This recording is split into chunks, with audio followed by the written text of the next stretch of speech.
SIDA quiere decir síndrome de inmunodeficiencia adquirido.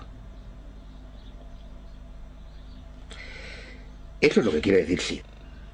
¿Por qué puede ser adquirido? Pues, mirad, antes de que se le atribuyera un virus, se sabía que había un síndrome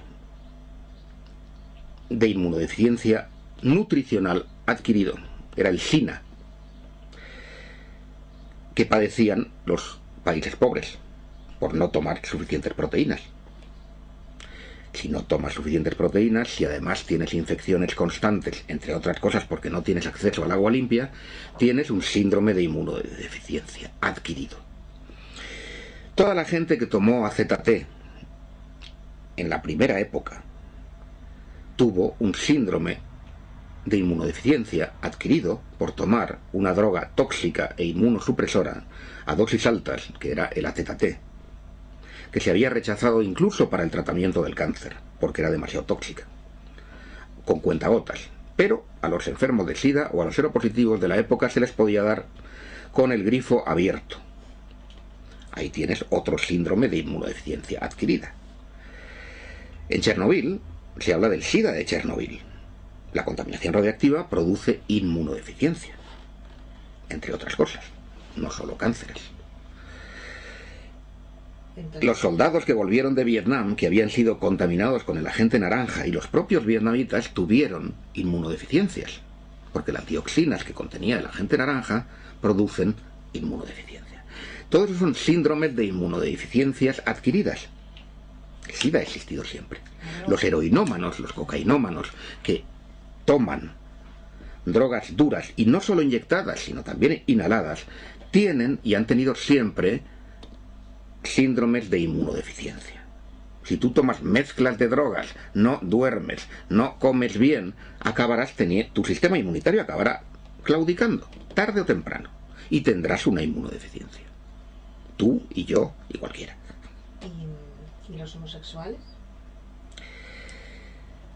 Los homosexuales es otro problema, pero está ligado con este, porque los homosexuales que tuvieron SIDA inicialmente eran los máximos consumidores de drogas, y algunas en exclusiva, por ejemplo los poppers.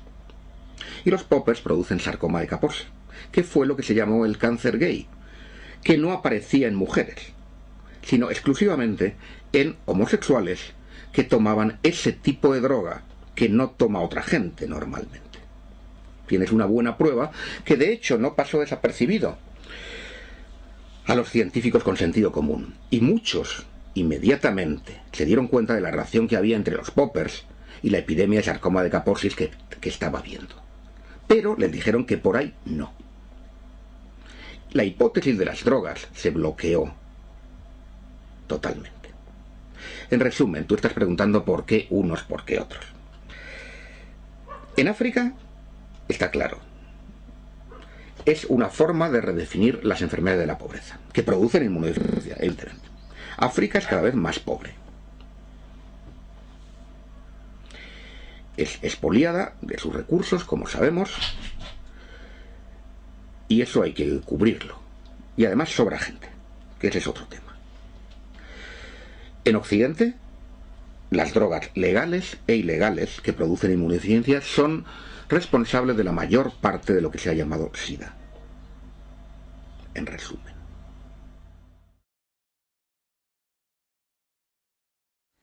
La medicación ha ido evolucionando. Los primeros medicamentos, el primer medicamento fue el AZT.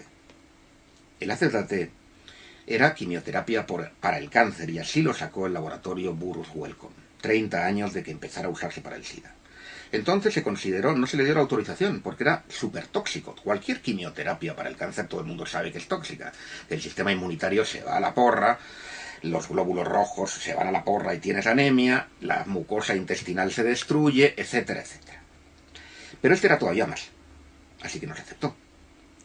Ni siquiera como se da la quimioterapia no se da en continuo. Se da a dosis fraccionadas, se hacen análisis antes de cada ciclo. Aquí no. Aquí se dio, usted tómelo ya de por vida, a dosis muy altas. Y como digo, no quedó nadie. Se cargaron a todo el mundo.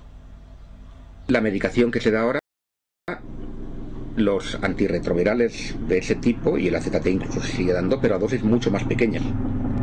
Se mezclan con otros medicamentos. Pero de cualquier modo, el problema no es el tratamiento. El problema es el diagnóstico. Los primeros test que